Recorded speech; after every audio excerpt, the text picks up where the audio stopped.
Привет, вы на канале Яхты на колесах, меня зовут Антон Муравьев, а мы на проспекте Мира 150. И сегодня у нас обзор на первый вэн от Лайка, премиальный вэн.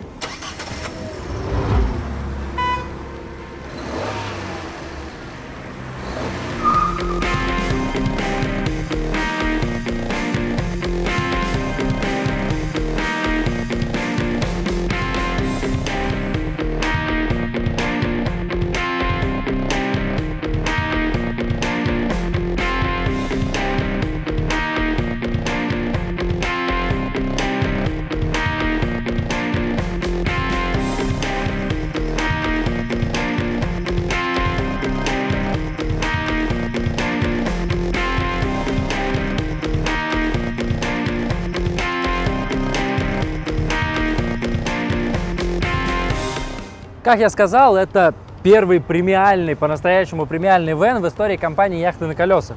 Тут вы мне можете возразить: подожди, Антон, есть же у нас Yosemite были.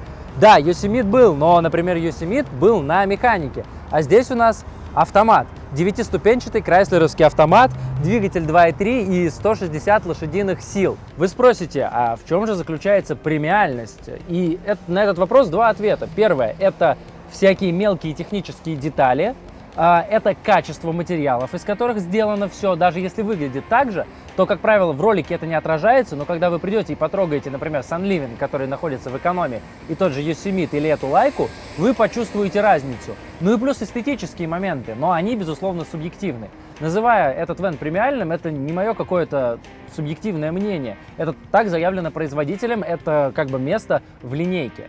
Планировка в этом вэне достаточно стандартная, то, что мы часто встречаем в вэнах. У нас поворотные кресла в кабине, 2 места пассажирских здесь. В целом здесь рассчитано все на 4 пассажиров. То есть 2 человека едет здесь, 2 здесь, 4 ремня и 4 спальных места. 2 на крыше, 2 в основной спальне. Сейчас обязательно их посмотрим. У стола есть достаточно большой для вэнов. Как правило, они поменьше. Вот этот поворотный сегмент, который мы можем повернуть в нужную нам сторону. Визуальная сторона вопроса. Вот тут давайте обсудим в комментариях, как вы считаете, выглядит ли это премиально, или же, то есть просто большинством это можно, наверное, решать. В любом случае это достаточно субъективно, поэтому просто давайте обсудим в комментариях, нравится вам или нет. Кажется ли вам такой вариант отделки более премиальным, и если нет, то как вам больше хотелось бы, чтобы выглядел этот стол. Приятный момент, что есть трековые светильники от компании Dometic, также есть трековая USB-розетка, и, собственно говоря, в магазинах Dometic вы сможете найти и купить какие-то дополнительные модули сюда, или дополнить, там, поставить себе еще один фонарик или лишнюю USB-розетку. Кухня. Весьма большая рабочая зона, что на самом деле не может не радовать, потому что часто в вэнах она буквально ограничивается вот этой рабочей поверхностью, где у нас плита, мойка и вот эти стекла. А здесь у нас прям полноценный кусок стола есть сбоку, что даже не всегда в больших обычных автодомах есть. А здесь вот, пожалуйста, кусочек хорошего стола. Холодильник расположен в торце вот этой рабочей зоны, то есть у нас как бы мы можем, если вот эту москитную сетку убрать, дверь открывается и наружу. Вот так. И мы можем взять что-то необходимое нам прямо с улицы и закрыть, соответственно, холодильник. Панель включения управления холодильником находится здесь. Холодильник у нас компрессорный, ну то есть работает только от электричества, как у вас дома, но зато гораздо более эффективно. Под кухонным модулем у нас 3 ящика для вилок, ложек есть лоточек и 2 просто обычных ящика с максимальной нагрузкой 15 килограмм. С противоположной стороны от кухонного модуля у нас расположился небольшой шкафчик. Выше над ним миниатюрная полочка, и в ней есть 2 USB-розетки, а над ней уже крючочки вот фирменные в стиле логотипа Лайки, которые мы встречаем с вами в Лайках. Вход в туалет реализован вот таким интересным способом. Мы уже встречали всякие гибкие складные двери, например, в Sunliving, и иногда возникали вопросы к их надежности. Вот как думаете, насколько будет надежна эта система? Наверху и внизу есть ползунок, по нему двигается направляющая, и посередине есть петля. Это позволяет двери складываться, и то есть у нас расширен туалет с душем, совмещенные. Они могут быть шире, потому что если бы они бы, у нас была бы дверь большая, нам бы пришлось сузить это пространство, чтобы дверь просто могла открыться. Душ с туалетом весьма приятного объема, естественно, для вэнов, для такого компактного формата. То есть я с ростом 1,80 м здесь без проблем помещаюсь, я сижу, у меня ни во что не упираются ноги. Если я закрою дверь, то тоже ничто никуда не упирается.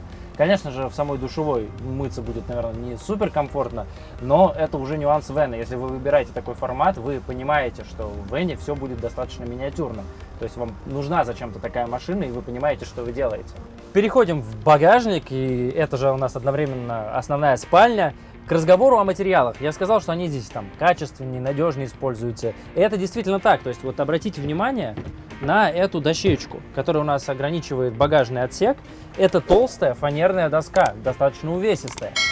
Например, в Sunliving в вэне мы встречаем гораздо более тонкую, простую дверку внизу, просто потому что, это такой класс. Это более эконом-класс, она проще, она так и задумана. Здесь же вы получаете более массивную перегородку. И вообще все здесь сделано не из ДВП, ДСП, это все сделано из фанеры. Например, вот здесь у нас дощечка, которая просто является крышкой места для хранения вещей, она тоже сделана из фанеры. Собственно говоря, интересная организация пространства в багажнике. Как правило, в венах мы видим просто большую площадь здесь под кроватью. Если надо, поднимаем в одну сторону такую кровать, фиксируем ее, она у нас еще на ходу иногда немножко болтается, потому что она увесистая, и все. Здесь же все реализовано иначе.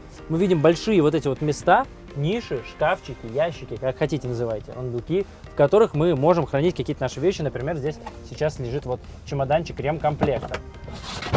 Вот в этой же нише он у нас аккуратно спрятался на своем месте. С обратной стороны в нише спрятались баки для чистой воды. Я сказал баки, я не оговорился. Их здесь действительно два, один на 80 и другой на 20 литров. Когда мы превращаем это пространство в спальное, мы получаем два шкафчика над кроватью с одной стороны, внизу трек, на котором сейчас установлен один светильник, и полностью симметричную историю с противоположной стороны. Только здесь у нас еще есть окно с москитной сеткой и шторками. И в задних дверях у нас также есть окна со шторками и москитными сетками. Плюс еще вы здесь найдете USB-розетки встроенные две, но если вдруг вам их не хватит, как я уже говорил, на трек можно установить дополнительные. Спальное место на крыше. Рассчитано на 2 человек. И я могу сказать, что здесь действительно очень просторно, комфортно, ровный матрас. Я бы даже это назвал основной спальней. Единственный нюанс, зимой, конечно, мы это пространство использовать не рекомендуем. Если, конечно, какая-то европейская зима и вы поставите дополнительный отопитель, то, возможно, будет здесь ничего. Но, по сути, здесь это обыкновенная летняя палатка с точки зрения стенок. Никакого суперутепления здесь нет. Но здесь есть два окна с москитными сетками и одно, которое вы можете просто открыть, если ветер, то есть вы закрываете эти 2 окна, у вас все равно есть какой-то свет. Также по поводу света есть еще фонарик, гибкий, тоже здесь расположен, и на нем тоже есть USB-розетка.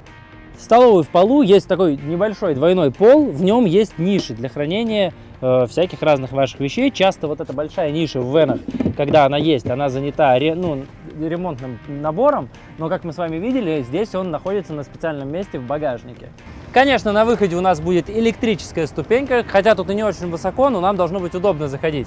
Большая раздвижная дверь, стандартная от Fiat, которая закрывается москитной сеткой.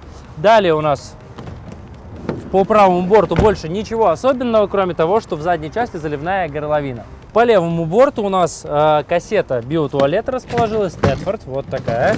Далее у нас подключение к сети. Неудобно, как немножко выскальзывает, на самом деле дело в моих руках, крышечка обыкновенная. И дальше выпускное отверстие печки Трума. Задние двери вполне себе обычные, но не во всяком вене у нас они будут открываться полностью. Зачастую это вот просто вот так открываем, как сейчас, и все.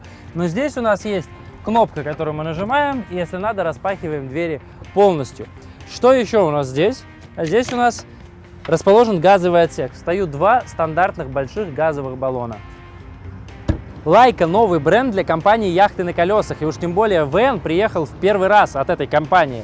Мало того, все вены, которые раньше приезжали в Москву, они приходили в арендный парк. Это первый вен, который приехал именно на продажу. И сейчас находится на проспекте Мира, 150 в Москве. Вы можете приехать, его посмотреть и задать вопросы, на которые мы не ответили, возможно. Актуальную цену всегда уточняйте по ссылке, потому что она может меняться как в большую, так и в меньшую сторону. Напишите в комментариях, как вам вообще концепция венов. Понравился ли вам этот вен? Если нет, то почему? И если да, то почему? Давайте подискутируем об этом в комментариях. И как вам в целом бренд Лайка? У нас, кстати, был интересный тест-драйв. Мы выезжали на несколько дней, тестировали Лайку алькованную. Так что нажимайте на подсказку, чтобы посмотреть этот ролик. Меня зовут Антон. До новых встреч. Пока.